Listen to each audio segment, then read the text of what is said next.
Hey everybody, today I am doing a book tag that I think was supposed to be more of a New Year's sort of tag, but it really applies right now to me because it's called the Clean Slate book tag.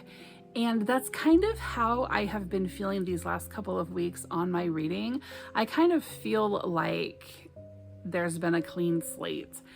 And part of it is because I really committed for May to just do like a mood read May, whatever sounds good to me, whatever I want to read and just, appeals to me. And so I have read some really encouraging books in the last couple of weeks, and that was what I was in the mood for, and that's what I needed, which is a clean slate in a way. I mean, I don't read a ton of depressing stuff, but I just read a lot of heavy stuff. And so it was nice to just kick back with just some stories that I don't have to analyze and research and do all the stuff I normally do when I read. Just read and enjoy and put it away and be done and move on. So that's kind of a clean slate. And then also I am feeling a strong urge to do a big unhaul on my two TBR bookcases here. I have a ton of books that I'm just really not in the mood for anymore, or things that I have since heard reviews on that I'm just like, yeah, I don't want to read that. And so that will be a clean slate as well. So I was tagged in this one back in March. I'm a little bit behind. I was tagged by Jess at Bookgirl TV. And this one was originally created by Catalyst Reads, who I guess is no longer a channel anymore. The questions I have not heard or read since March, so they'll be kind of spontaneous. So let's get into it. The first one is, are there any genres that you are going to read more of or less of in 2025? So my original plan for 2025 was to really focus heavily on historical books for Historathon. Now I am still into that, but I have taken a little break just because I, like I said, wanted to do the mood reading. And now I am just really focused more on the Regency Georgian era of England. And that is partially because I'm getting ready to go over again, and that is kind of the stuff I'm going to be, enjoying and hanging out in sort of, Jane Austen-esque places. And so I'm trying to read a lot to just sort of prepare myself again, and just renew, refresh my memory on some things. And so that's kind of where I'm at right now. And I haven't read a lot of Jane stuff in quite a while. Each year I reread one or two of her novels, but biographical stuff and geographical stuff and all that I have not read in quite a while. So that has been kind of fun. As for the rest of the year, I really don't have any plans right now past Jane Austen July. So yeah, I don't really know. I am learning not to make plans too far out because I am learning what an actual strong mood reader I am, and I don't want to obligate myself to things and then, bail when I'm not in the mood anymore. All right, next question. Are there any books you have read recently that changed or challenged some of your own philosophies and beliefs? Not in a major way. I've read a couple of Jamie Jo Wright's suspense mystery-ish books lately, and the first two that I read recently, both main characters were me 100%, and it kind of rubbed me the wrong way. In the first one, it was a girl named Nora, and she was dealing with just issues of fear holding her back from things that she wanted to do in her life, and just from being able to move forward, just because of holding on to things in the past and being afraid of letting that go and of letting relationships go and moving forward in, healthy relationships and that kind of thing. And so that one really spoke to me a lot, and I ended up really relating to her and liking her. And it wasn't so much of a change of philosophy as it was an encouragement for me to be, to do the same, to just don't live in the past. Go forward with a smile and a positive attitude and hope for the future, right? And so I really liked that. And then the second one, the main character's name was Shay. And that one I never did end up liking her. And she was a lot like me too, just in the fact that she was very focused on her own like self-importance, I guess, and sort of her world very much revolved around her and her emotions and, you know, how she was feeling that day, and the people in her life just kind of had to deal because Shay's having a moment. And so in that way, I felt like there are times when I can relate to that as well. When I really just need to, her husband at one point said something like, self-care is important, self-indulgence, you know, is selfish. And I was like, yeah. So anyway, but yeah, again, not necessarily life-changing, just kind of like a reminder. So reminder of the kind of person I want to be and, you know, good behavior and all that. Number 3, name a booktuber that you would recommend for a newbie to watch. So one of my favorite booktubers right now is Miriam at Miriam Elizabeth Reads. I have mentioned that several times now, so I'm not a stalker, I promise. But I really am enjoying the videos that I'm watching of hers because they are so positive and really encouraging. I also really like Anne at In Search of Wonder. She's just someone that I relate to well, and we have a lot of the same interests in reading and a lot of the same kind of takeaways from our reading, it seems. And so I would recommend those two for sure. Just positive, encouraging, you know, nice, kind people. Number 4, do you have a book bucket list? I'm actually working on a 50 by 50 challenge. I talked about that a couple of days ago. I'm going to be 50 in 4.5 years, and so that's plenty of time to read 50 specific books. So I'm working on that list. I have 32 written down, and I need to add the Anne of Green Gables series on there. I read the first one, but I haven't read the others, so I'm going to put those on there. And then I don't know what else, but I got to finish getting that filled up, and my goal is to get it done by the end of the weekend. But besides that, I try not to make too many plans because, you know, I don't want to obligate myself and then regret it later. So, but for reading, like that's a bucket list thing, is to do that 50 by 50. And the books on that will be my bucket list books for the near future. I'd like to do like a reading around the world challenge where I am trying to focus on reading things from other places besides what is familiar to me. But if we're talking like a book buying bucket list, one book that I would love to own is one of the original Peacock editions of Pride and Prejudice. I don't know, maybe from the 30s. I can't remember exactly when they were first published, maybe earlier than that. But they're the most collectible version of that story. And they're really pretty. And I almost bought one last spring.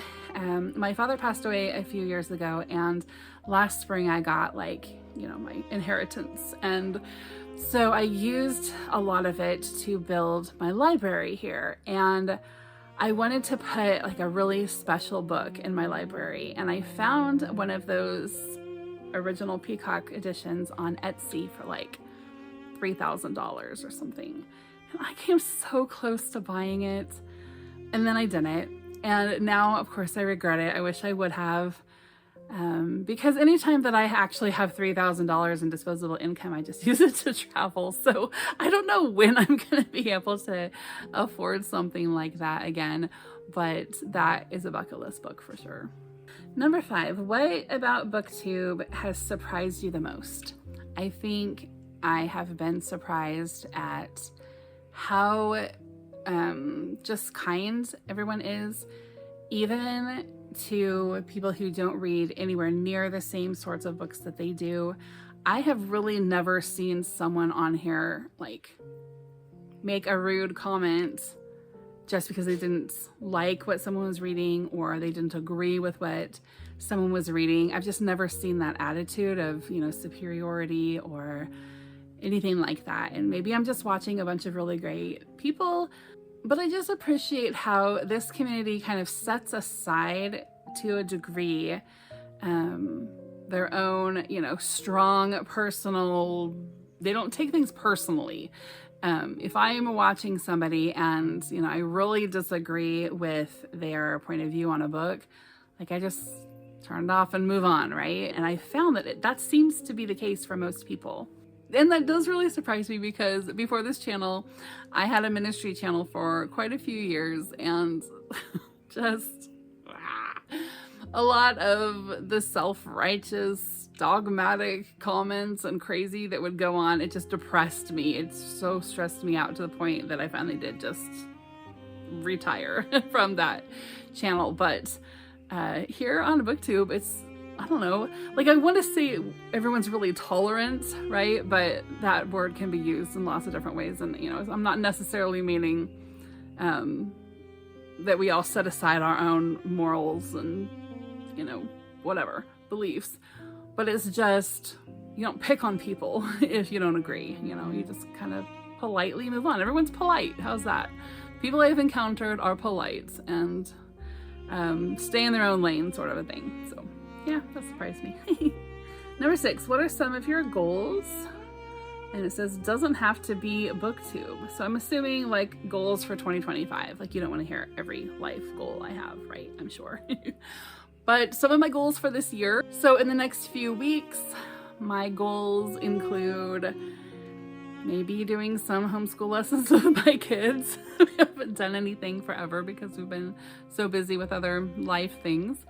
And I would like to read more nonfiction about the, Regency, like Georgian through Edwardian eras in England.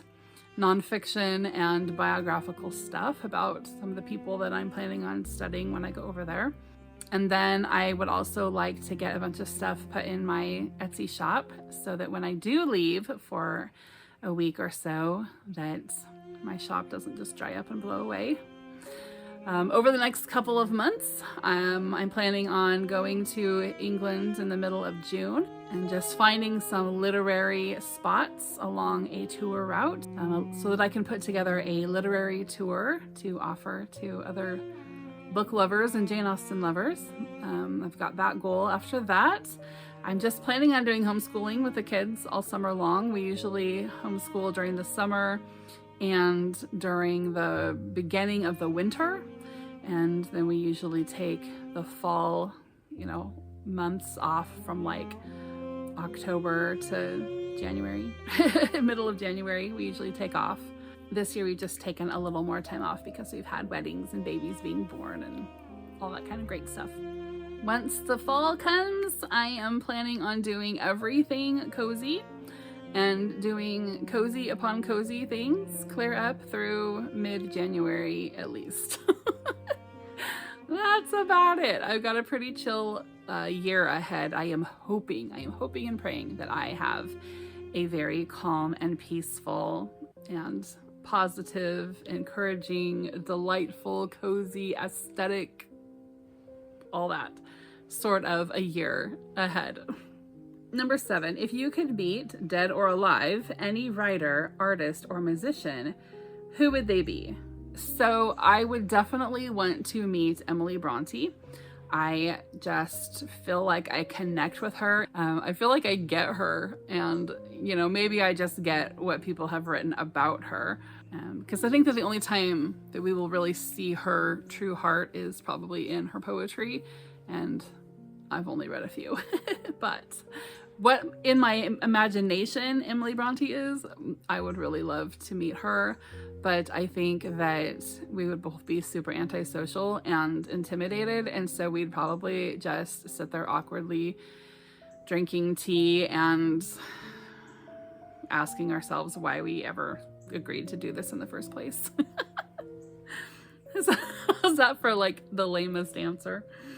Number 8, would you rather have your life written by your favorite author or be portrayed in a movie by your favorite actor or actress? Neither one. Please. I don't want to let anybody in. That's terrifying. Let's see. I would be okay if Kate Morton wrote my life story, but I want her to embellish it for sure.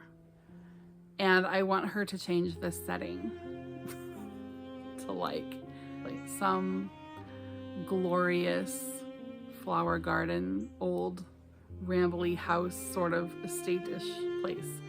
She can leave all the rest, but I'd like it to take place in England.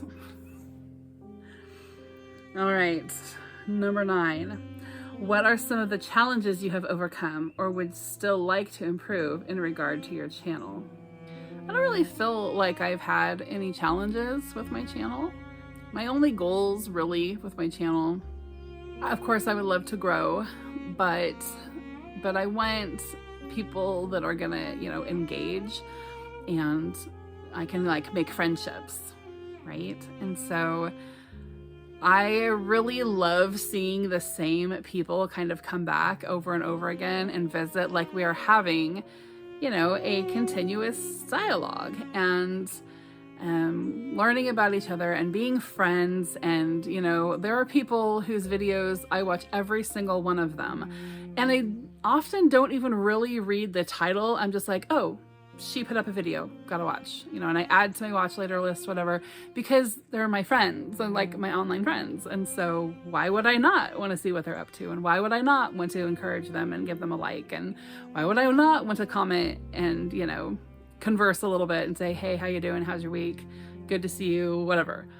And so that is kind of like the kind of channel that I want to build. Like I want to be that person that, people come and do the same thing with me that I'm trying to do with others, and just have these like friendships, right? And like, who knows, maybe someday we'll get to meet up in real life, and that would be super cool. Like I'm gonna be in Texas in August, so I'm gonna have a whole day of doing nothing while I'm waiting for my daughter and her friend at this like supernatural TV show. They're going to a convention in Austin. So if anybody lives near Austin, let me know, because I'm gonna be there a whole day on a Sunday waiting for them to do their convention thingy, and it would be fun to visit somebody. I don't think that actually applied to the question. Challenges, I can't think of any challenges. Actually, I think something that I would like to improve on, and this is more about just myself and the way I approach things. I feel like sometimes I can be like overly critical without really taking the time to put myself in the spot of the person, the writer that I am criticizing. And I want to do better with that. I don't think that that is a mark of intelligence to criticize indiscriminately like that. And so I want to be more careful in the words I choose and the level of pick on you-ness that I do. I think that people who are really good with words have this struggle, right? Because we can use our words to write the most beautiful things and to communicate in the most wonderful ways, but we can also use them to be so hurtful and so critical, because we have a way with words, right? Whether good or bad. So I feel like I would really like to just be more discerning before I just start ranting about an author or their work. And consider that just because I have an opinion does not mean that it is the best opinion or the only opinion. And so if I am slamming someone, some writer or book that you absolutely love, like sometimes we can take that personally, right? Thus my vendetta against Mark Twain for so many years. But I also don't want to lose like my ability to be honest and because I don't have a lot of fear in just telling it like it is. But I think that there is a level of tact that sometimes I am missing. Number 10, what advice would you give to someone that is thinking about deleting their YouTube channel? I would say that if you're to the point of wanting to delete your YouTube channel, then either it's not meeting the expectations that you have, or you are dealing with you know, negativity you don't want to deal with. So I would say, if you're dealing with things that you don't want to deal with, like say you're getting a bunch of spam, you know, it's really hard to keep that out, but you can hide users from your channel in the comment area. If you're getting a lot of nasty, mean comments, I would just turn comments off, right? Like, are you doing this for the comments or are you doing this for your own enjoyment? So you can turn your comments off, and then you're gonna have a lot less nastiness, right? Very few people are going to take the time to write all that in an email to you if they can access your email. Sometimes people just like to spout off, and also recognize that a lot of that is just bots, right? It's not even a human doing that, it's just a bot. Is it, you know, are you putting too much pressure on yourself as far as time goes? And are you putting too much pressure on yourself as far as how many videos you're putting out or your quality of videos? Or I would say no, that there are all kinds of different booktubers on here that have all kinds of different levels of experience and like don't careness, right? For years, I didn't edit anything I put on YouTube. I just put it out there and I didn't care. And so it's because I didn't know how to edit and I didn't want to take the time to learn at that point. But I still wanted to make videos, and so I did. So I would say do that, like still do it. If you're wanting to, just don't worry about the editing or the quality or whatever. Just put it out there, right? Because eventually you'll decide you hate it and you do want to delete for sure, or you will, you know, find a community that doesn't care about that kind of stuff. I would say examine your expectations, right? Like if you expected to just blow up and have thousands of subscribers in your first few months, that's a pretty high expectation. I don't know how some people grow as fast as they do while others don't. I haven't found the secret. I don't think that they're paying for tons of, you know, advertisement, because I've paid for advertisement in the past and it really didn't change anything. So I don't really know what they're doing. I know of a couple of channels I can think of right now that started at the same time that I did, and they have thousands and thousands of subscribers. And they're just doing what I'm doing. They're just sitting in their library talking.